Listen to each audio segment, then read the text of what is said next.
കഞ്ചാവ് പിടികൂടിയതിന് പിന്നാലെ വാക്പോരുമായി SFI KSU നേതൃത്വങ്ങൾ. സംഭവത്തിൽ SFI യൂണിയൻ സെക്രട്ടറി അറസ്റ്റിലായതിന് പിന്നാലെയാണ് KSUവിനെ SFI കടന്നാക്രമിച്ച് രംഗത്ത് വന്നത്. അതേസമയം കോളേജ് പ്രിൻസിപ്പൽ തങ്ങൾക്ക് ജാഗ്രതാക്കുറവുണ്ടായെന്ന് തുറന്ന് സമ്മതിച്ച് രംഗത്ത് വന്നു. കളമശ്ശേരി ഗവൺമെന്റ് പോളിടെക്നിക്കിലെ ഹോസ്റ്റലിൽ നിന്നും വൻ കഞ്ചാവ് ശേഖരം പിടിച്ച സംഭവം ഞെട്ടലോടെയാണ് കേരളം കേട്ടത്. കോളേജിനുള്ളിൽ ചില്ലറ വിൽപ്പന നടത്തുന്നതിന് വേണ്ടിയാണ് വൻതോതിൽ കഞ്ചാവ് എത്തിച്ചത്. 10-15 ഗ്രാം വീതമുള്ള ചെറു പാക്കറ്റുകളിലാക്കി ചില്ലറ വിൽപ്പന നടത്താൻ തയ്യാറെടുക്കുന്നതിനിടെയാണ് പോലീസിന്റെ മിന്നൽ പരിശോധനയുണ്ടായത്. സംഭവത്തിൽ കൊല്ലം കുളത്തൂപ്പുഴ സ്വദേശി ആകാശ്, ഹരിപ്പാട് സ്വദേശി ആദിത്യൻ, കരുനാഗപ്പള്ളി സ്വദേശി അഭിരാജ് എന്നിവരെ പോലീസ് പിടികൂടി.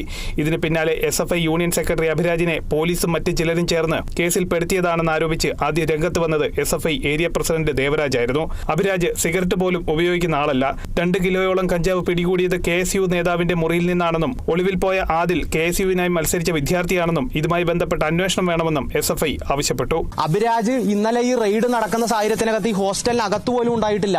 പിടിക്കപ്പെട്ടു എന്ന് പറയുന്ന സാഹചര്യത്തിൽ തന്നെ അഭിരാജ് പറയുന്നുണ്ട്, ഞാനിത് ഉപയോഗിക്കുന്നില്ല, എനിക്കറിയില്ല, എന്റേതല്ല ഈ വസ്തു എന്ന് പറഞ്ഞിട്ട് പോലും പോലീസ് അഭിരാജിനെ ഭീഷണിപ്പെടുത്തുകയും അഭിരാജിന്റെ പേരിൽ കേസെടുക്കുകയാണ് ചെയ്തിട്ടുള്ളത്. ഈ ആദിൽ എന്ന് പറയുന്ന വിദ്യാർത്ഥിയും അതുപോലെ തന്നെ ഈ ക്യാമ്പസിൽ തന്നെ പഠിക്കുന്ന അനന്തു എന്ന് പറയുന്ന മറ്റൊരു വിദ്യാർത്ഥിയും ചേർന്നാണ് ഈ ക്യാമ്പസിനകത്തേക്ക് ഹോസ്റ്റലിനകത്തേക്ക് 2 കിലോയോളം വരുന്ന കഞ്ചാവ് കൊണ്ടുവന്നിട്ടുള്ളത് എന്നുള്ളത്.